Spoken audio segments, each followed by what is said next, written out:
Tap your heels 3 times together and just say, there's no place like Gnome.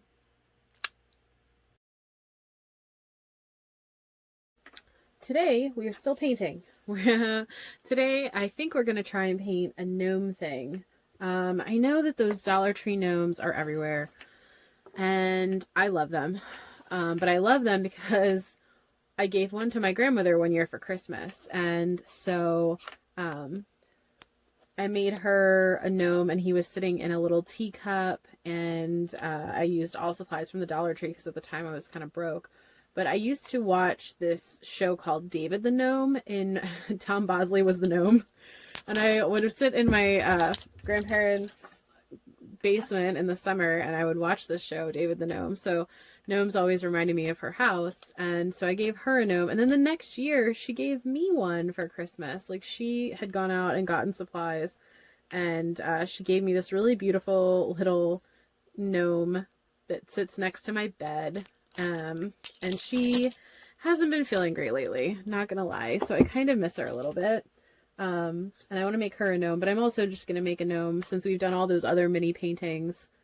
Depending on the order of this video, like if I already have posted those, then you'll see them, but we've done other mini paintings, so I just kind of thought it would be nice to do like a little gnome painting. Sorry, just kind of looking at the one my grandmother gave me for a reference. So it looks like the gnomes are kind of squat little guys. Why aren't there any female gnomes? Are there any lady gnomes going on? So let's start by taking out a sketchbook, and we're just going to sketch a real quick idea of what I want this to look like. Just like to know the parameters of where I am going with this. There we go. So he's got to have a little nose for sure. And then he's got to have, I want like one that has like a really cool like wizard hat. Like, let's say if this is where his nose is and there's no face on these things, then I'm going to say I want his hat to kind of come up kind of like that and then come back down, and that's going to be his hat, right? But then I think it'd be cute to have like a little heart on the end of his hat, because it's kind of like the one my grandmother gave me, has like a little heart. I'm going to make it a little more cone shaped. And then he needs a beard, but oh, he also needs a mustache. He needs a wicked good mustache. There we go. And then he needs a little beard, and then I think that would be very cute. Maybe a little bit more teardrop shaped. Maybe bigger beard. Do we need a bigger beard? I think so. Maybe something kind of more close to. He needs a little more handlebar to his stash, I think. I don't know. I see a lot of people that do these types of paintings. And, you know, old me, when I was, you know, last year, before a pandemic, I probably would have actually made fun. I'd be like, oh, that's so cheesy. But I don't know why I would do that, because secretly I like cheese. So, you know, don't make fun of people, I think is the moral of that story. So where do we want his nose? I want his nose to kind of be here.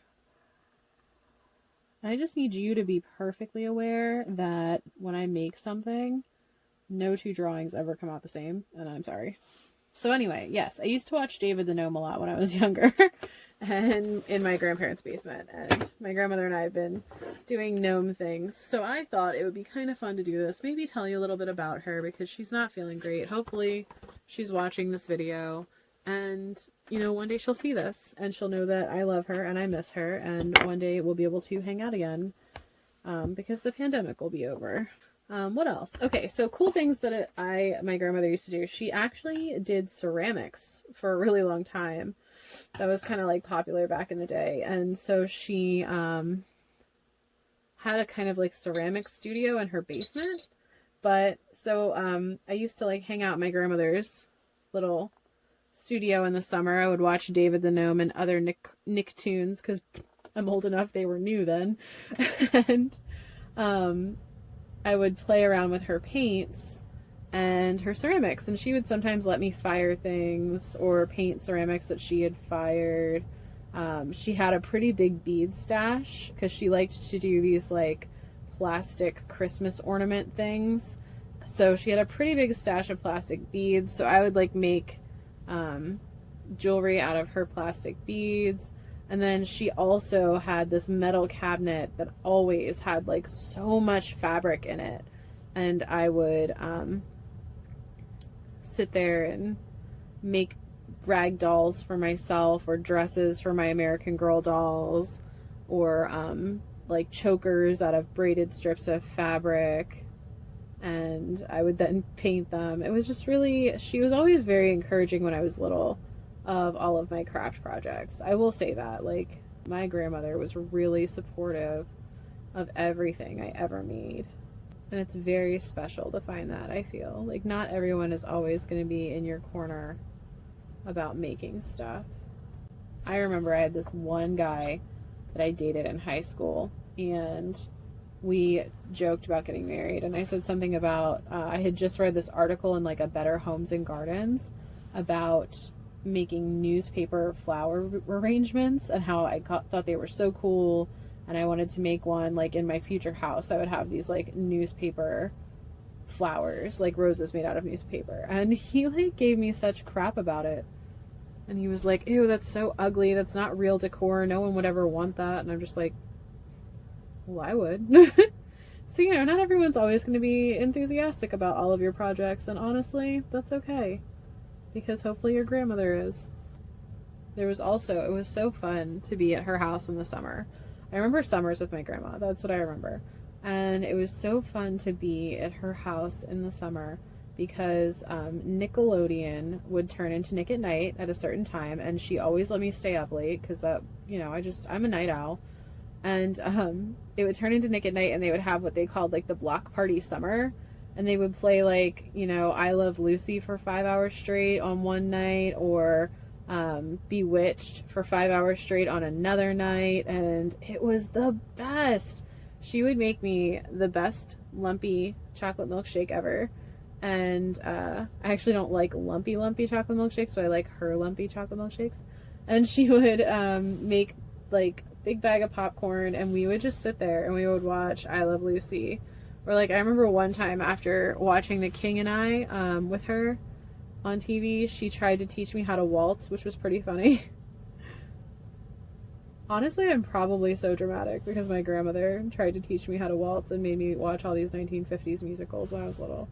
That's probably how I ended up like liking theater so much. I think that we need some red love hearts, don't you? Little red love hearts for our little Gnome.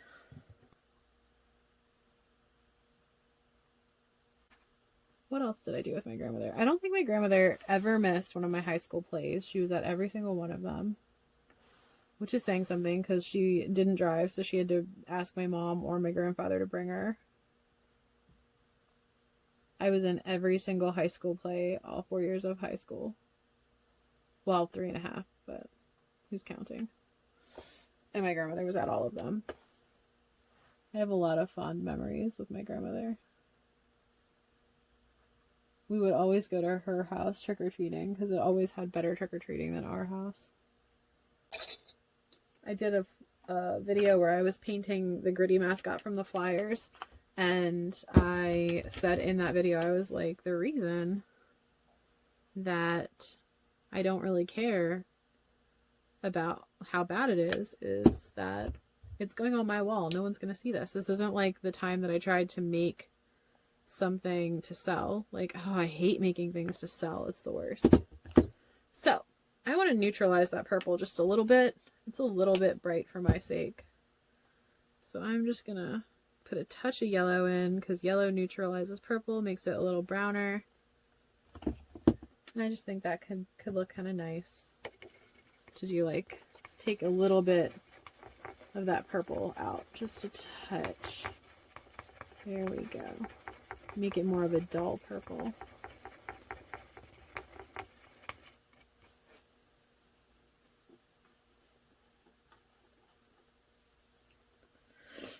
Huh. I think I want his darker color to be his body color. And then as long as you're using the same tone, you really don't have to wash your brush that good. Like, as long as you get enough of the paint off of it, that it's not really gonna matter. Like, look, you can't even really tell. It's fine. This is all fine. Now, here's a debate. I don't really want to keep his beard white. I want to make it a different color because I think that could be cute.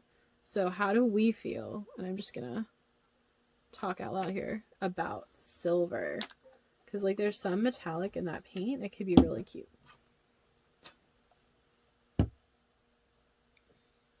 But I'm also gonna do a little bit of white because I want to blend that silver.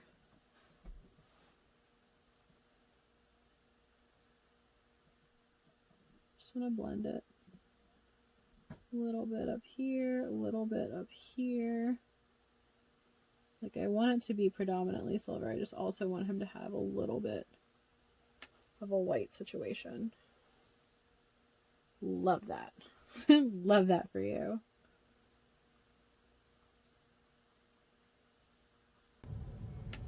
I think his beard is perfect. Hopefully it stays that way. Let's do, we do a tan nose. Is that going to look too much? Is that too many colors? His nose is just such, like, it's just a little, I don't know. Just needs something. This poor widow nose. Poor widow nose. I always remember also that my grandmother looked like a princess. Like, she had this hair and it was like Cher's. Like, it's like long. It was like super long and thick and straight black hair. Like, she always had really dark black hair. And I just always thought that that made her look just like a princess. Like, that's how I thought princesses were supposed to look, like my grandmother and my mom. My mom's hair was curly, but it was also very dark brown. I always thought that that was what a princess would look like. Here we go, smoothing out these brush strokes. I don't know that I'm going to go and do a whole second coat, but just kind of smoothing that out. Do I want to do the thing that I do where I outline them? I really need to wash these brushes though. There's like so many that I need to wash.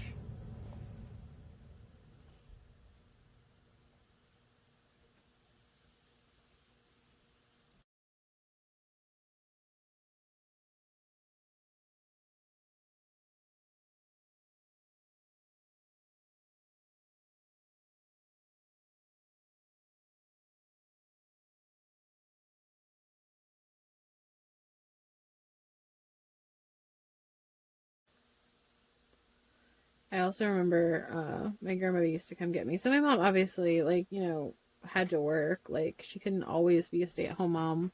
And I remember we went to school close to where my grandmother lived. And I remember just, like, on nice days, like in the spring or in the fall, she would walk over and get us from school. I guess it was only once, honestly. Or not once that she did it, but only 1 year that she did it. Because we did move shortly after, but I went to a school near, like an elementary school near her house. And so, like, she would walk over after school on nice days, and she would let me play in the playground. And she would pick me up from school. And sometimes my brother. And sometimes she would let my friends come home with me. But sometimes it can be hard. Like, sometimes when you have relatives that are older or don't always agree with you in the political sense, it can be hard to have things to talk to them about. So I remember just joining a whole bunch of like Dollar Tree craft groups because my grandmother really loves to make stuff that she finds in those groups. And I would be like, oh, did you see? I remember she was so excited the year that everyone was making like white coat hangers into snowflakes on the side of their house. She did one on her balcony in Baltimore, and she was so excited for me to see that she had made this like gigantic snowflake out of coat hangers. It was really cool.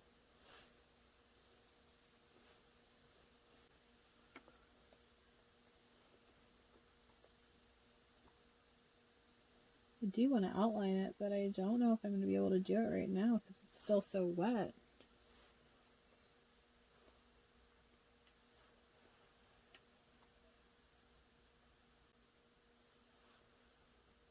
But I love this little guy with my whole heart. All right. What do you think? I think we did a pretty good job, don't you? Like, that's a pretty good little gnome. And now it'll make me smile every time I see it because it'll remind me of my grandma.